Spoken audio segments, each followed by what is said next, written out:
Good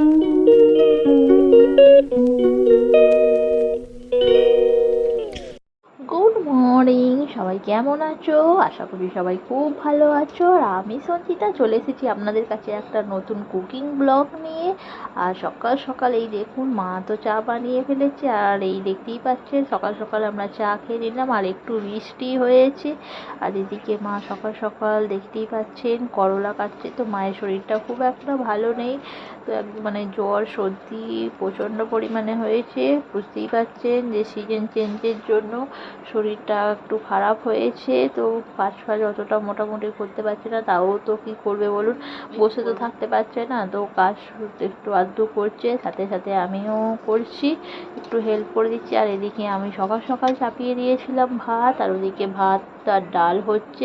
আর এদিকে মা তো সবজিগুলো সমস্ত কিছু কেটে দিচ্ছে। তো ভেন্ডি হবে, তো ভেন্ডি ভাজা হবে, আর সেই জন্য ভেন্ডিটা মা কেটে দিচ্ছে। আর এদিকে আমি করলাগুলো ভেজে দিলাম। তো মায়ের শরীরটা ভালো নয়, তো আমি ভাবছি কী করব। তো করলা ছিল, তার জন্য সেই জন্য একটু মাকে বললাম যে মা কোথায় করলার তরকারি করে ফেলি। মা বললো তাই করে ফেল। আর এদিকে করলার তরকারির মশলার জন্য এখানে নিয়ে নিয়েছি আদা, সর্ষে আর দুটো তিনটে কাঁচা লঙ্কা, কারণ বেশি ঝাল তো চলে না দেওয়া, আর ঝাল বেশি আমরা খাইও না এখন।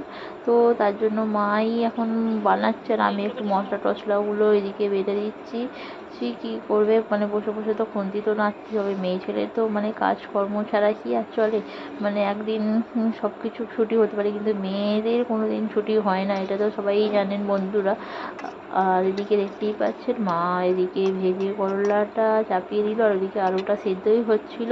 আর এই দেখুন শুকনো শুকনো করলার তরকারি আমাদের হয়ে গেছে।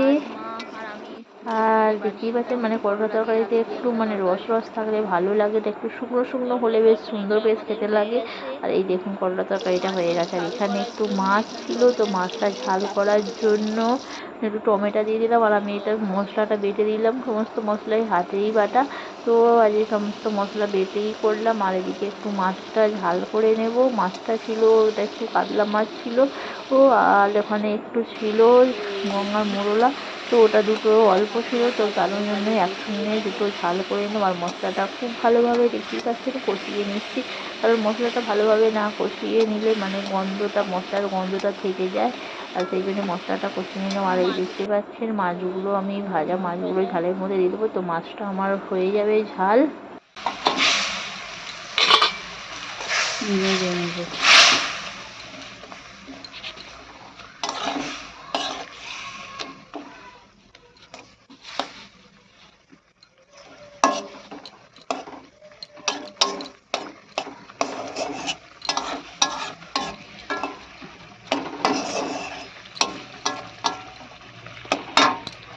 আর এদিকে মাছের ঝালটা ফুটছে, আর ভালোভাবে মাছগুলো ঝালের মধ্যে বেশ মানে শুকো শুকো হয়ে গেল। আর দেখতে পাচ্ছেন মশলাটা বেশ গাঢ় হয়ে গেছে। তো মাছের ঝালটা আমি নামিয়ে দিয়েছি, আর মা ওদিকে বললো তুই তো বাসন কোসনগুলো মাছ, আর আমি এদিকে বাসন টাসনগুলো মাজতে চলে গেলাম।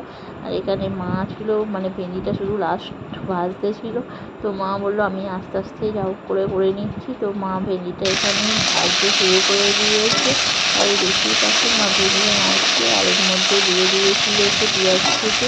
তো আজকে এই পর্যন্ত, আবার দেখা হবে অন্য দিন। Tata, bye bye.